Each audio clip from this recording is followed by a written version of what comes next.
गई इंदिये सुकाये, जोगे वेदे कसाय नाणेय, संजम दंसन लेसा, भविया सम्मत सन्नी आहारे, गुणजीवा पज्जती, पाना सन्नाय मग्गणा ओय, उव ओगो वियकमसो, विसंतु परुवणा भणिया, झाणाविय पज्जाविय, जाय कुलकोडी संजू आसव्वे, गहनादियेण भणिया, कमेण 24 ठाणाणी. अंतिम शासन नायक 1008 भगवान महावीर स्वामी की जय. द्वादशांग श्रुतदेवी की जय. स्वाध्याय कक्ष संपेपर्यंत आपणा सर्वांना चतुर्विध आहाराचा त्याग असणार आहे. 24 ठाण चर्चा आपण बघतो आहे आणि आमची काय मार्गणा पूर्ण झालेली होती. षटकाईक जीवांचं वर्णन आम्ही बघितलं. या वर्णनाच्या माध्यमातून आम्हाला जीवराशी कुठे कुठे असते आणि कुठे विराधना केल्यानंतर आम्हाला हिंसेचा दोष लागतो याचं समग्रतेने ज्ञान आपल्याला षटकाईक जीवाच्या प्ररूपणेच्या माध्यमातून झालेलं आहे. आता आमची योग मार्गणा सुरू आहे. योग मार्गणा, योग हा शब्द युज या धातूपासून बनलेला आहे. युज याचा अर्थ आहे जोडणं. तर जी शक्ती जीवाची अशी आहे योग शक्ती की जी आमचा कर्माशी संबंध जोडते. वास्तविकतः ही जी योग शक्ती आहे ही संसार अवस्थेतच कार्य करते. जरी चौथ्या गुणस्थानामध्ये जीवाला शुद्ध ज्ञानाची अनुभूतीची प्राप्ती झाली, आत्मानुभव झाला, मी कोण आहे, पर काय आहे हे समजलं आणि त्याचे अनेक गुण स्वाभाविक रूपाने परिणत झाले. जसं ज्ञान गुण स्वाभाविक रूपाने परिणत झालं, श्रद्धा त्याची समीचीन झाली, त्याचं चारित्र्य त्या समयात समीचीन झालेलं आहे, त्याच्या जीवनात अनेक असे परिवर्तन घडले तिथे चौथ्या गुणस्थानातच की त्याला स्वभावाची आता प्रतीती आली आणि स्वाभाविक गुणांचं एक देशतः प्रगटीकरण पण झालं. पण हा योग असा आहे की या जीवाला योग हे संसार अवस्थेत कार्य करणारी शक्ती आहे हे समजतं. अयोग दशा हा माझा स्वभाव आहे हेही चौथ्या गुणस्थानात प्रतीतीत येतं. पण यत्किंचित देखील योगाचं परिवर्तन 13व्या गुणस्थानापर्यंतही तो जीवनातलं बंद करू शकत नाही.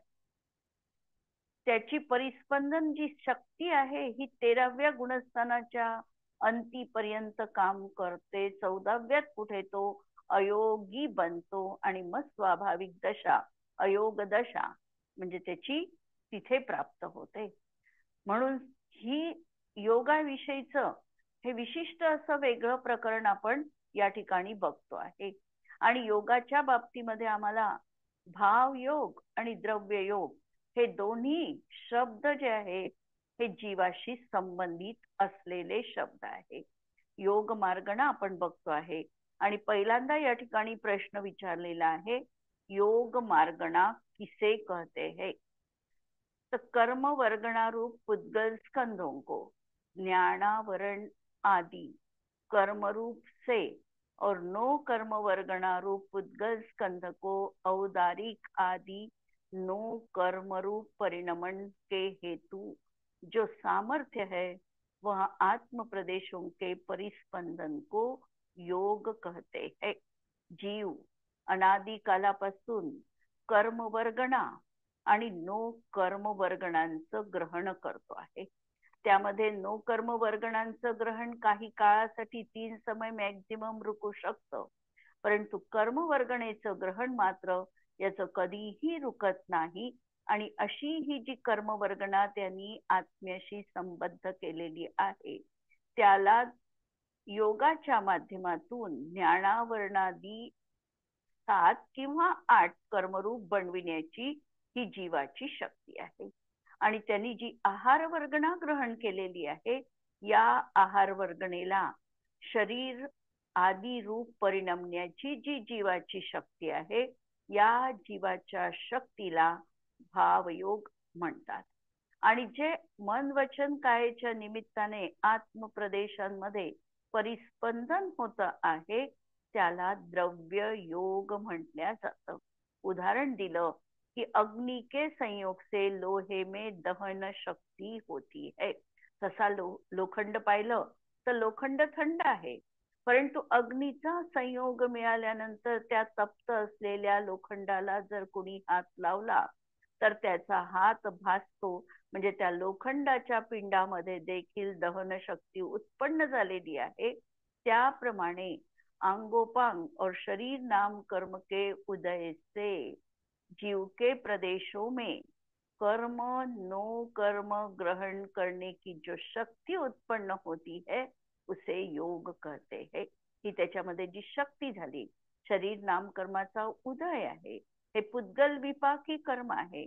आणि या कर्माच्या उदयामध्ये जी जीवामध्ये कर्म आणि नो कर्म ग्रहण करण्याची त्याची जी शक्ती विशेष आहे, सामर्थ्य आहे, याला भावयोग म्हटल्या जातं. म्हणून व्याख्या बघताना पुद्गल विपाकी शरीर नाम कर्माच्या उदयात मन वचन कायुक्त जीवाची कर्म ग्रहण करण्याची जी शक्ती तिला योग म्हटल्या जातो. आणि यामध्ये नो कर्म वर्गण ग्रहण करण्याची शक्ती जी आहे शक्तीला भावयोग म्हणायचं. आणि याच्या निमित्ताने होणाऱ्या आत्मप्रदेशांच्या चंचलतेला द्रव्ययोग म्हटल्या जातो. द्रव्ययोग म्हटल्या जातो. जीवांच्या प्रदेशामध्ये जो संकोच किंवा विस्तार होतो आणि परिभ्रमण रूप परिस्पंदन होतो तो योग म्हटल्या जातो. योगाची कल्पना म्हणजे त्याच ठिकाणी जसे लाईट लावीच करतात तशा प्रकारची योग प्रक्रिया नाही.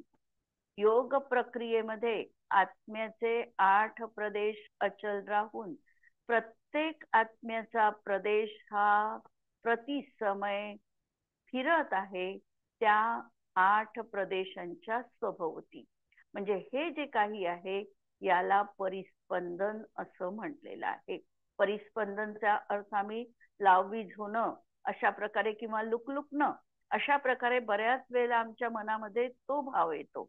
पण तो भाव या ठिकाणी न घेता आत्म्याच्या प्रदेशांमध्ये परिस्पंदन होत आहे. म्हणजे जसं गाडीचं चाक आहे, गाडीचं चाक त्याच्यामध्ये जुन्या काही बैलगाडीला आरे राहत होते, तर आरे जिथल्या तिथे कायम राहत होते, ते आपली तिथली जागा बदलत नव्हते. आणि जी काही खीळ होती त्या याच्यामध्ये चाकामध्ये ती खीळ जशी कॉन्स्टंट राहते आणि त्या खिळीभोवती हे पूर्ण चक्र स्वतःच्या आर्यांना न सोडता फिरते, तशा प्रकारची कल्पना ही परिस्पंदनामध्ये लावायची आहे. म्हणजे त्याप्रमाणे आत्म्याचे प्रदेश नित्य अशा प्रकारे परिस्पंदन रूपाने फिरत असतात. म्हणजे त्याच्यासाठी पहा की आत्ता आमच्या डोळ्यामध्ये जे आत्मप्रदेश आहे ते पुढच्या समयात सरकलेले आहे, तिथे दुसरे आत्मप्रदेश आलेले आहे. म्हणजे हे डोळ्यांचं उदाहरण समजण्यासाठी सांगितलं. अशा तऱ्हेने ते आत्मप्रदेश पुढे जातात, त्या ठिकाणी दुसरे आत्मप्रदेश येतात. असं यांचं परिस्पंदन परिभ्रमण सतत सुरू आहे आणि यालाच योग असं म्हटलेलं आहे. तर योग 2 तऱ्हेचा, द्रव्ययोग आणि भावयोग किंवा शुभयोग किंवा अशुभ योग असं देखील म्हटल्या जातं. जेव्हा शुभ क्रियेने प्रेरित योग असतो तेव्हा तो शुभयोग म्हटल्या जातो आणि जेव्हा अशुभ क्रियेने प्रेरित असणारा योग असतो तेव्हा त्याला अशुभ योग म्हटल्या जातो. आणि या योगाच्या माध्यमातून जीवाचं अन्वेषण करणं याला योग मार्गणा म्हणतात. योग मार्गणेचे मुख्य 3 भेद आहे, मनोयोग, वचनयोग आणि काययोग. आणि या 3चे जर आम्ही उत्तर भेद बघितले तर 4 प्रकारचा मनोयोग, 4 प्रकारचा वचनयोग आणि 7 प्रकारचा काययोग अशा प्रकारे 15 हे योगाचे उत्तर भेद आहे. याचं वर्णन आम्ही सुरुवातीला जेव्हा सामान्य कथन बघितलं होतं योगाविषयी त्याविषयी पण तेव्हा लावलेलं आहे. द्रव्य योग किसे कहते हैं? भाव योग रूप शक्ति से विशिष्ट आत्म प्रदेशों में जो कुछ हलन चलन रूप परिस्पंदन होता है वह द्रव्य योग है. आणि पुद्गल विपाकी अंगोपांग नाम कर्म आणि शरीर नाम कर्म के उदय से मन वचन काय रूप से परिणत तथा काय वर्गना वचन वर्गना आणि मनोवर्गना के अवलंबन करने वाले संसारी जीव के लोक मात्र प्रदेशों में रहने वाली जो शक्ति कर्मों के ग्रहण करने के कारण है वह भाव योग कहलाता है. कारण मन वचन काय हे आत्म्याजवळ आहे. म्हणून आत्मा केवढा तर आत्मा त्याच्या स्वशरीर प्रमाण असंख्यात प्रदेशी. म्हणून या ठिकाणी लोकमात्र प्रदेशात लोकमात्र जरी त्याचे प्रदेश असले तरी संपूर्ण आकाश म्हणजे लोकाकाश त्यांनी व्यापलेलं नाही. तो संसार अवस्थेमध्ये स्वदेह प्रमाण रूप आहे आणि तरी देखील त्याचे प्रदेश असंख्यातच म्हटले जात आहेत, लोकमात्रच म्हटल्या जातात. आणि त्या प्रदेशांमध्ये जी शक्ती आता प्राप्त झालेली आहे ती योग शक्ति आहे. तो मनोयोग किसे कहते हैं? अभ्यंतर में वीर्यांतराय और 9 इंद्रिया वरण कर्म के क्षयोक्षम रूप मनोलब्धि के सन्निकट होने पर और बाह्य निमित्त रूप मनोवर्गना का अवलंबन होने पर मन परिणाम के प्रति अभिमुख हुए आत्मा के प्रदेशों का जो परिस्पंदन होता है उसे मनोयोग कहते हैं. इकडे जर पाहिलं आम्ही तर त्याला तशा प्रकारचा क्षयोक्षम असला पाहिजे. मन प्राप्त होण्यासाठी 9 इंद्रियावरण वीर्यांतराय आणि ज्ञानावरण या सगळ्यांचा क्षयोक्षम अभिप्रेत आहे. या सगळ्यांचा क्षयोक्षम असताना आम्हाला मनोबल प्राणाची प्राप्ती होते. आणि बाह्य निमित्ताने या ज्या काही द्रव्यमनासाठी कारणीभूत असलेल्या ज्या मनोवर्गणा आहे म्हणजे द्रव्यमनाचं अवलंबन घ्यावं लागतं.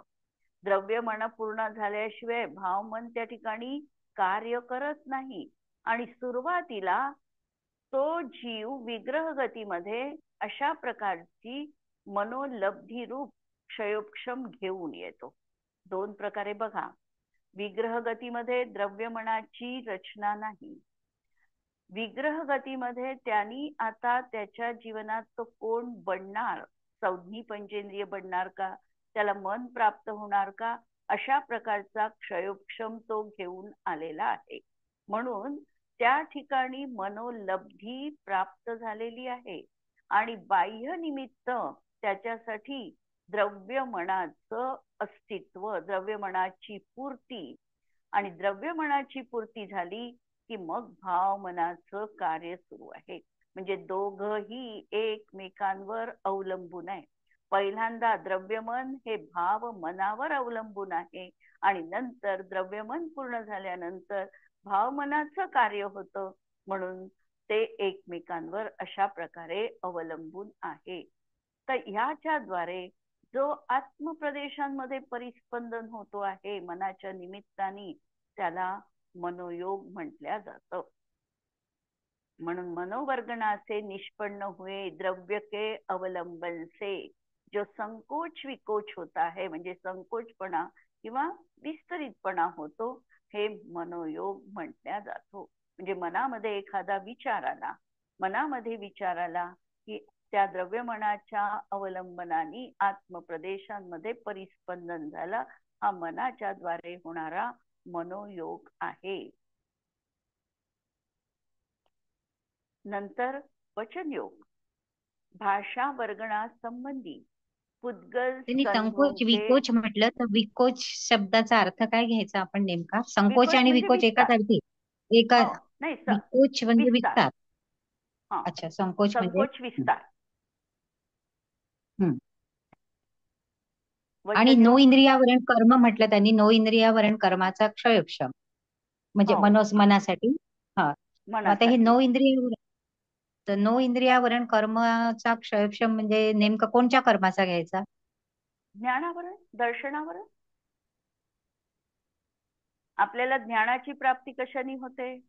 मती ज्ञानावरण कर्माचा क्षयोपशम झाला असताना श्रुत ज्ञानावरण हम्म कर्माचा हे जे आहे तेच घ्यायचं इथे. कारण जरी आम्ही ते कर्म आपण 336 भेद लावलेले आहे मती ज्ञानाचे, तरीही आम्हाला हम्म घटज्ञान समजा होत आहे, तर आम्हाला म्हणावं लागतं की आम्हाला आत्ता घटज्ञानावरण कर्माच्या क्षयोपशम आहे. म्हणजे प्रत्येक असंख्यात भेद आपण लावू शकतो. ठोकळ मानाने 336 लावलेले आहे, पण हे अशा तऱ्हेने हम्म भेद अनेक पाहता येतात. आता मनाने ज्ञान होऊ लागलं म्हणून आम्हाला मनावर आवरण टाकणारं जे कर्म आहे, नो इंद्रियावरण कर्म, त्याचा क्षयोपशम असताना. असं नो इंद्रियावरण कर्म येत नाही ना 93 भेदामध्ये? नाही ना, नाही ना, तसे हा तर मग तेच येतच म्हणून. नाही. हा. तसे येतच नाही. पण आम्ही आता हे पहा, पुस्तकाला मी आत्ता जाणते आहे पुस्तकाला, तर काय हम्म झालं, माझा पुस्तकाला जाणण्याचा जो क्षयोपशम आत्ता आहे, तर मी म्हणेल की मला हम्म आता पुस्तकाच्या वर आवरण टाकणाऱ्या ज्ञानावरण कर्माचा क्षयोपशम आहे. हम्म प्रत्येक ज्याला ज्याला आम्ही जाणू त्याचा त्याचा क्षयोपशम आहे, हम्म आणि तसं आम्ही म्हणू शकतो. म्हणून असंख्यात असे भेद लावता येतात, पण ठोकळ मानाने आपण कॅटेगरी केल्या. हम्म ठीक आहे. हा. वचन योग भाषा वर्गणा संबंधी पुद्गल स्कंधों के अवलंबन से जीव प्रदेशों का जो संकोच विकोच होता है वह वचन योग है. जे भाषा वर्गणा पाहिजे, वचन जेव्हा होणार आहे तेव्हा आमची भाषा वर्गणा त्या ठिकाणी कार्यरत होणार आहे, म्हणून त्याच्या अवलंबन आहे. आणि आम्हाला वचन योगाची स्वरनाम कर्माची प्राप्ती आहे, हेही त्याच्यामध्ये एक महत्वाचं कारण आहे.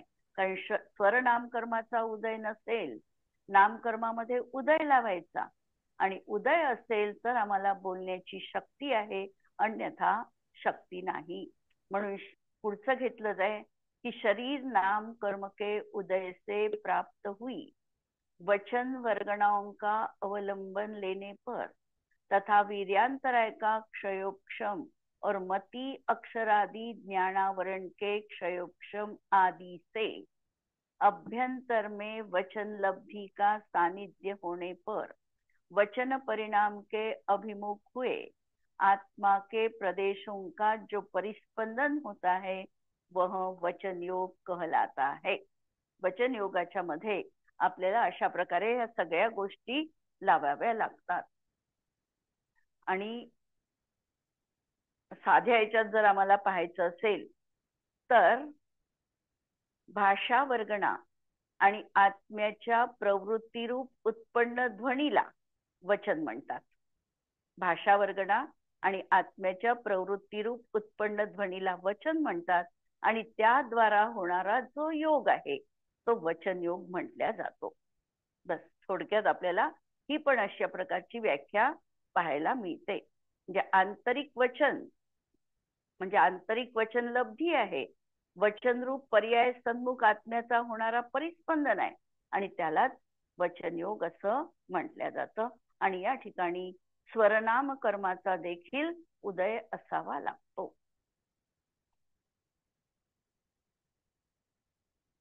आता काय काय योग कशाला म्हणतात, तर वीर्यांतराय कर्म का क्षयोपशम होने पर औदारिक आदि 7 प्रकार की काय वर्गणाओं में से किसी एक के अवलंबन की अपेक्षा करके जो आत्मा के प्रदेशों में परिस्पंद होता है वह काय योग है.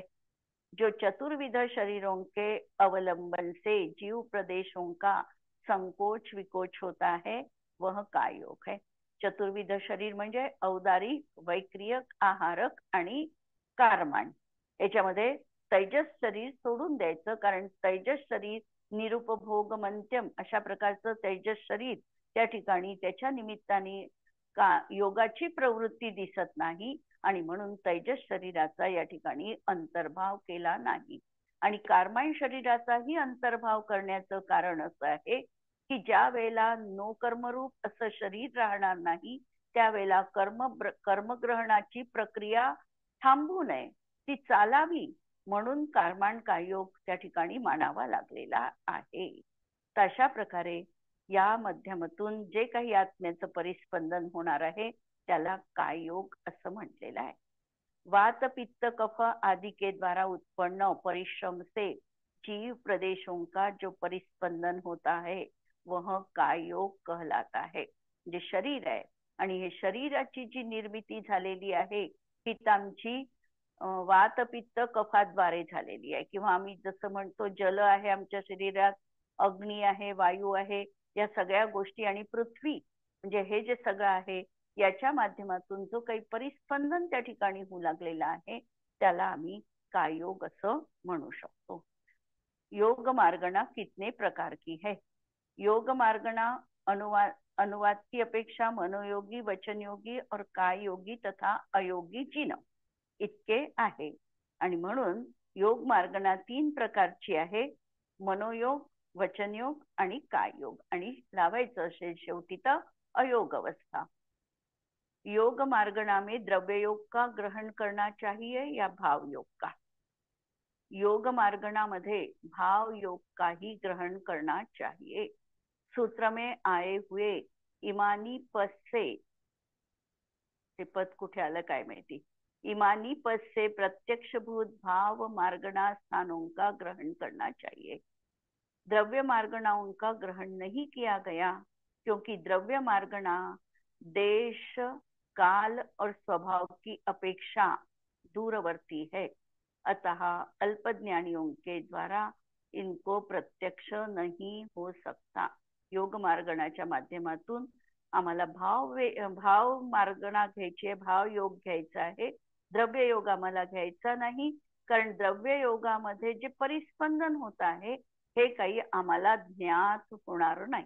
आत्ताही आमच्या आत्मप्रदेशांमध्ये परिस्पंदन सुरू आहे, पण याचं आम्ही ग्रहण आज करू शकत नाही.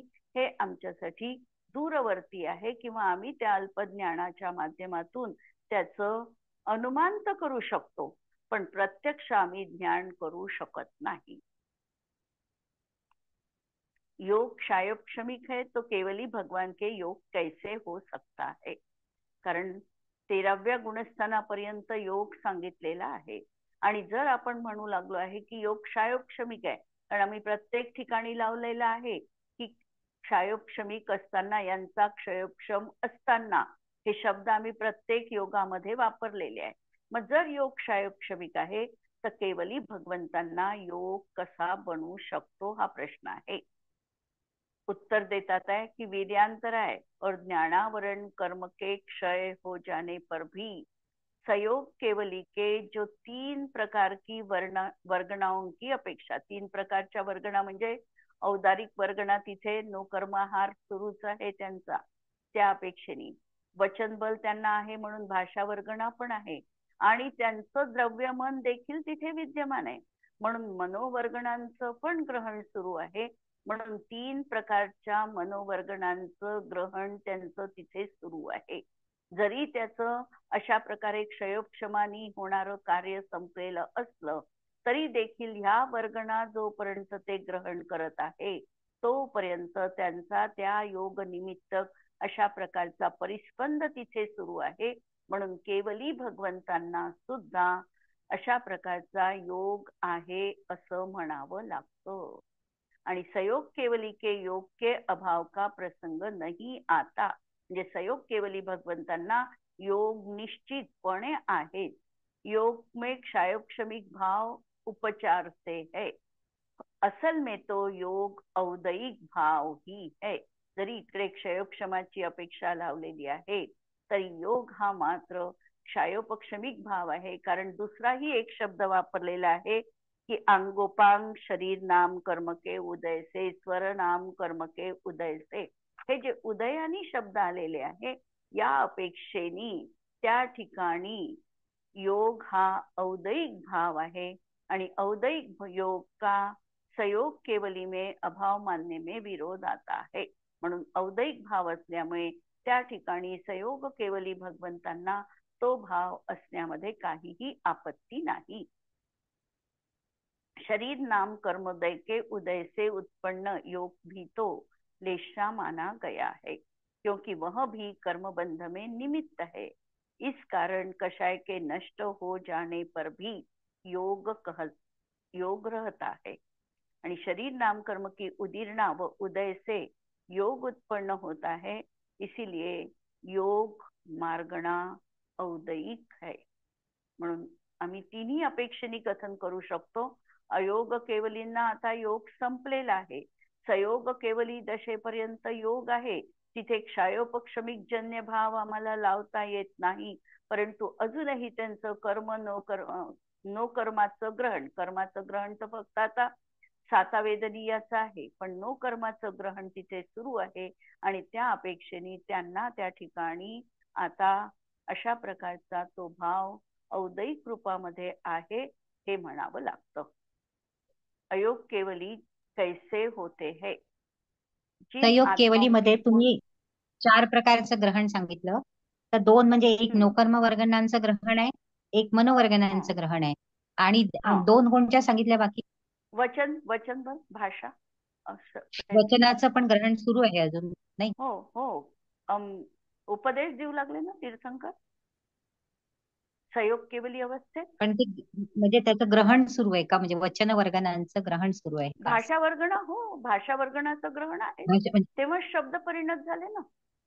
जरी सर्वांगातून त्यांच्या दिव्यध्वनी निघते असं म्हटलं तरी भाषा रूप जी काही ओंकार रूप ध्वनी निघते आहे, ध्वनी निघते आहे, ती भाषा वर्गणेचं कार्य आहे। फक्त त्यांच्या त्या ध्वनीला दिव्य ध्वनी म्हटलाय, पण आहे तर शेवटी भाषाच ती, आणि त्या भाषेची शक्ती मग आपल्याला माहिती आहे की सगळ्या भाषांमध्ये परिवर्तित करण्याची त्यांची शक्ती आहे, म्हणून ती वचन वर्गणा, भाषा वर्गणा ग्रहण करतातच आहे ते। म्हणून आणि ते एक मनोवर्गणा आणि नोकर्म वर्गणा, आणि अजून एक शरीर आहे, कोणतं? नाही तीनच, आहार वर्गणा 4 सांगितले आधी तुम्ही 4 सांगितले का? नाही तीनच म्हटलं, 3च म्हटलंय का? औदारिक, हा औदारिक शरीर आहे म्हणून ते नोकर्म वर्गणांचं ग्रहण आहे, मन आहे म्हणून मनोवर्गणाचं ग्रहण आहे, आणि दिव्यध्वनी आहे म्हणून भाषा वर्गणाचं, आणि 3 प्रकारच्याच वर्गणा आल्या ना। 4 प्रकारचं पहिले ते औदारिक आणि नोकर्म ग्रहण यामध्ये कन्फ्युजन झालं की हे 2 वेगळे वेगळे वाटले मला असं। ठीक आहे, म्हणजे 3 प्रकार मागच्या याच्यात येऊन गेलं चतुर्विध शरीरों के अवलंबन से, नाही ते तर इकडे नाही, इथे आताच मला असं वाटलं तुम्ही 4 प्रकार सांगितले का, म्हणून माझं कन्फ्युजन झालं, म्हणून मी विचारलं। आहार वर्गणा पण घेत असतील ना, आहार वर्गणा? आहार म्हणजे औदारिक शरीर वर्गणा ना, आहार वर्गणात। हा, आहार वर्गणा, भाषा आणि मनोवर्गणा, तीन। अच्छा, तीनच।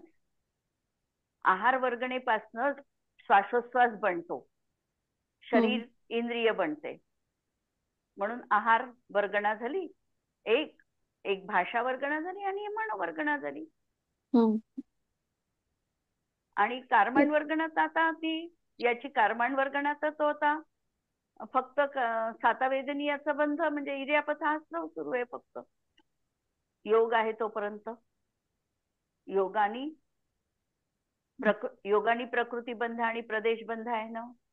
हो, जोगा पयडी पदे साठिदी अणुभागा कसा यदो होदी, तर योग आहे म्हणून परिस्पंदन आहे, परिस्पंदन आहे म्हणून आता काय बांधतोय, कर्मबंध फक्त इर्यापथ रूपाचा आश्रव त्या ठिकाणी सुरू आहे की नाही आहे? नाही आहे ना, इर्यापथ आश्रव आहे, इर्यापथ आश्रव तिथे आहे, म्हणजे काय बांधतोय तो आता, कोणतं कर्म बांधतोय म्हणजे आश्रवित करतो आहे साता किंवा सातावेदनीयाचा। सातात असाता बांधत नाही आहे, साताच बांधणार आहे आता, सातावेदनीय बांधणार आहे, म्हणजे समयाची स्थिती एक समय नाही म्हणून त्याला बंध म्हणते, नाही एकापेक्षा जास्त समय टिकलं असतं तर त्याला बंध म्हटलं असतं, म्हणून ते त्याचं होऊ लागलं। आणि ते किती बांधतोय, ते तिथे पण ते जीव किती बांधतात आहे कर्म परमाणू, समय प्रबद्धच। परत लक्षात ठेवा, संसारी अवस्थेत तो जितकं बांधतोय समय प्रबद्ध कर्म, तिथेही तेवढंच बांधताय, पण संसारी अवस्थेत हा आमचा वाटा प्रदेश बंधाचा 7 किंवा 8 कर्मात डिस्ट्रीब्यूट होतो, तिथे आता फक्त आलेलं सगळं द्रव्य हे सातावेदनीयात जातं, म्हणून त्याचंही ग्रहण आहे आणि या 3चं ग्रहण आहे.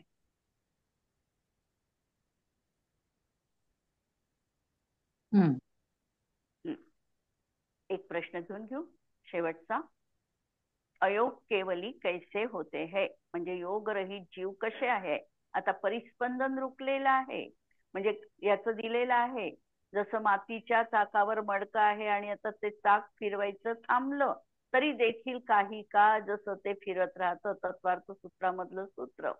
किंवा व्यपगत लेपा लांबुवत एरंड बीजवत अग्नि शिखावत अशा प्रकारचे त्यांनी दृष्टांत देऊन सांगितलेले आहे. त्याप्रमाणे परिस्पंदन होतं आणि आता ते रुकलेलं आहे, आत्मप्रदेश स्थिर झालेले आहे. असं हे अयोग केवली भगवान आता संसारामध्ये अत्यंत अल्प काळ राहणार आहे 5 ह्रस्व स्वरांच्या उच्चारणा एवढ्या. तर तेव्हा ते कसे असतात. जिन आत्माओं के पुण्य पाप रूप प्रशस्त और अप्रशस्त कर्मबंध के कारण मन वचन काय की क्रियारूप शुभ अथवा अशुभ योग नहीं है. आता कोणत्याही तऱ्हेचा योग तिथे नाही. वे आत्माए चरम गुणस्थानवरती, चरम म्हणजे शेवटचं गुणस्थान आता अयोग केवली, और उसके अनंतर गुणस्थानों से रहित, आणि त्यानंतर एकही गुणस्थान नाही अशा रीतीने सिद्ध पर्याय परिणत मुक्त जीव होते हैं. जो मन वचन काय वर्गणा के अवलंबन से कर्मों के ग्रहण करने के कारण आत्मा के प्रदेशों का परिस्पंदन रूप जो योग है उससे रहित 14वें गुणस्थान वरती अयोगी जिन होते हैं. आणि म्हणून आता आत्मप्रदेशांचा परिस्पंद संपूर्णपणे रोखलेला आहे असे ते अयोग केवली जिन. आणि हे नंतर 5 ह्रस्व स्वरांनंतर सिद्ध भगवान बनणार आहे. इथे थांबू. प्रश्न यावर कुणाचा काही.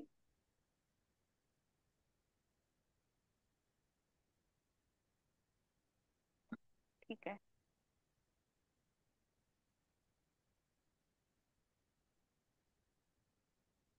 परिस्पंद थांबला म्हणून आश्रव नाही, नाही हा, असं म्हणावं लागेल. योगाने होणारा जो हो योगाने होणारा जो आश्रव होता तो आता संपला. परिस्पंद रुकला म्हणजे आश्रव रुकला. म्हणून आम्ही पहिल्यांदा काय वांग मनक कर्म योग हा शब्द तत्वार्थ सूत्रात तेच दिलं. योग कशाला म्हटलं. काय वांग मनक कर्म योग हा म्हणजे त्यांनी रागद्वेषाला आश्रवाचं कारण पहिल्या सूत्रात म्हटलं नाही आहे. त्यांनी म्हटलेलं आहे की योगामुळे जीव कर्माचं ग्रहण करतोय. म्हणून स आश्रवा हा दुसरं सूत्र लगेचच ठेवलं. म्हणजे काय वांग मनक कर्मयोग हा काय वाचा आणि मनाने कर्मयोग होतो आहे आणि तोच आश्रव आहे हे सांगितलं. आणि मग त्याला पुढे विवक्षा जोडली की त्या आश्रवासोबत मग तुमचा रागद्वेष आहे म्हणजे चिकनाई आहे आणि म्हणून कर्मबंध होतो आहे. म्हणून जोपर्यंत योग आहे तोपर्यंत कर्मग्रहणाची प्रक्रिया आहे. आणि नुसत्या प्रकृती आणि प्रदेश बंधानी जीवाचं काहीही विपरीत घडत नाही. भू लागलेला आहे 13व्या गुणस्थानात त्यांना आश्रव, पण काय वाईट विपरीत काय घडलं. काही नाही. एका समयात आला पुढच्या समयात निघून गेला. कारण त्याच्याजवळ आता कशाय भाव नाही.